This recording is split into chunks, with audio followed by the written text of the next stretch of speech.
20-ci sualda isə həll belədir ki, izahımız həll olma əmsalı 1000 qram olan deyir duzun. Həll olma əmsalı 1000 o deməkdir ki, məhlulun içərisində duz da, su da 1000-dir. Yəni duzla suyun nisbəti bir-birinə bərabərdir. Bizə deyir ki, 500 qram x faizli duz, 500 qram 2 faizli duz, daha doğrusu 500 qram x faizli duzun içərisində 500-ün x faizini tapanda 5x qədər duz olmuş olur. 500-dən duzun miqdarını çıxsam, yəni 5x-i, bu isə mənə suyun miqdarını vermiş olacaqdır.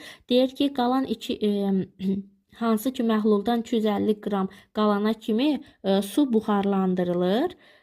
200 qram qalana kimi su buxarlandırıldı.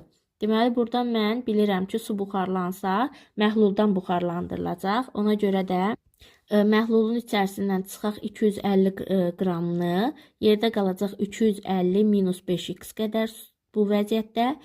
Sonra isə deyir ki, 50 qramda duz əlavə edilir. 5x qədər idi, 50 qramda duz əlavə edildi, oldu bu.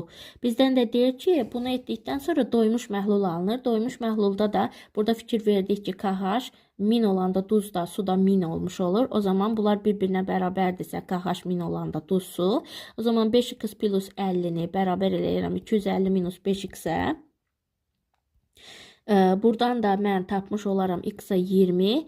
Məndən deyilən nə istəyir? X-i hesablamağımı istəyir. X-da